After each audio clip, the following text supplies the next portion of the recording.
श्री शिव महापुराण भाषा विद्येश्वर संहिता 10वां अध्याय। ब्रह्मा विष्णु जी को शिव जी का उपदेश। हे भक्तजनों, मुझसे इस अध्याय का पाठ करने में जो त्रुटि हो जाए उसके लिए मैं क्षमा प्रार्थी हूँ। ये सुनकर ब्रह्मा और विष्णु जी ने कहा, हे प्रभु, सगार्दी पंचकृत्य क्या है, इसका लक्षण मुझे सुनाइए।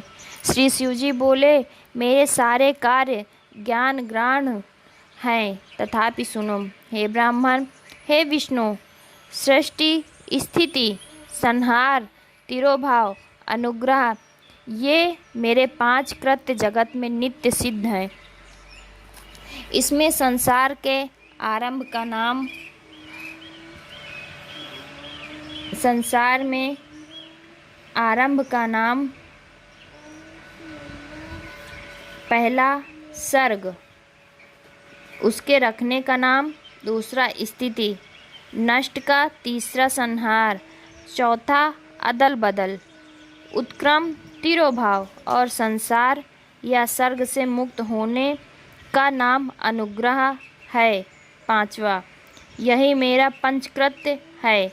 इन्हीं कर्मों के द्वारा मैं संसार का संचालन करता हूँ और इसमें जो सर्वदा मुझ में स्थित रहता है वही मुक्ति है। इसे पंचकृत्य को चलाने के लिए मेरे 5 मुख हैं, चारों दिशाओं में 4 और 4 मुखों के मध्य में 5वां मुख है, जिसे विद्वान जानते हैं। हे वत्सो, तुम दोनों अपनी तपस्या से पहली सृष्टि और दूसरी स्थिति, इन 2 कृत्यों को प्राप्त किया है। ऐसे ही रुद्र और महेश ने भी संहरण और तिरोभाव, ये दोनों कृत्य प्राप्त किए हैं, परंतु अनुग्रह नाम वाला 5वां कृत्य कोई भी न पा सका। और अति प्राचीन होने से तुम दोनों अपने उस कर्म को भूल गए, परंतु रुद्र और महेश नहीं भूले। अब तुम्हारे भूलने से सृष्टि की स्थिति के लिए रूप, यश, कृत, वाहन और आयुधादि सबको मुझे अपने योग संग्रहण करना पड़ा, क्योंकि मुझ में मूढ़ता आ गई। और महेश ने दान और रूप दोनों का संरक्षण किया। अब यदि तुम चाहो तो मेरा ओमकार नाम मंत्र अब से जपो, जिसके जप से तुमने मान न उत्पन्न हो, क्योंकि मेरे मुख से निकला एक उत्पन्न हुआ ओमकार मेरा मंत्रोपदेश और बोधन है। यदि मेरा वाचक और वाच्य मैं हूँ, ये मंत्र मेरी आत्मा है और इसका स्मरण करना ही मेरा स्मरण। श्री नंदिकेश्वर कहते हैं कि उमा सहित शिव जी ने उत्तर की ओर मुख करके ब्रह्मा और विष्णु को इसी मंत्र का उपदेश कर गुरु मंत्र दिया। तब से ब्रह्मा और विष्णु उनके आत्मा रूप हो गए और उन्होंने अपने को शिव जी को समर्पित कर दिया।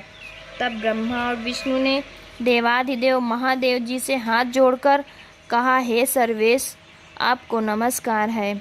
हे संसार के रचयिता, हे 5 मुख देने वाले, आपको प्रणाम है। जब इस प्रकार स्तुति कर दोनों ने सकल निष्कल गुरुदेव शिव जी को नमस्कार किया, तब महादेव ईश्वर बोले, हे पुत्रों, मैंने तुमसे सभी तत्वों का वर्णन कर ये मंत्र भी बतला दिया है कि जिसका जप कर मेरे स्वरूप को प्रत्यक्ष जान सको। मेरा बतलाया हुआ ये मंत्र भाग्य विधायक और सब प्रकार के ज्ञान को देने वाला है। जो इसे मार्गशीर्ष की आर्द्रा वाली चतुर्दशी को जपता है, और यदि आर्द्रा सूर्यगति की होती है तो इस एक ही मंत्र को जप करोड़ गुना हो जाता है। इसमें प्रातः संध्या समय मेरा दर्शन भी उक्त फल देता है। मेरे लिंग और बेर मूर्ति, इन्हीं दोनों का पूजन करना उत्तम है। ओंकार मंत्र से लिंग का और पंचाक्षर शिवाय नमः मन से बेर का मूर्ति का पूजन करना योग्य है। ऐसा करने से मेरा पद सुलभ हो जाता है। ब्रह्मा और विष्णु जी को ऐसी भिक्षा शिक्षा देकर शिव जी वहीं अंतर्धान हो गए।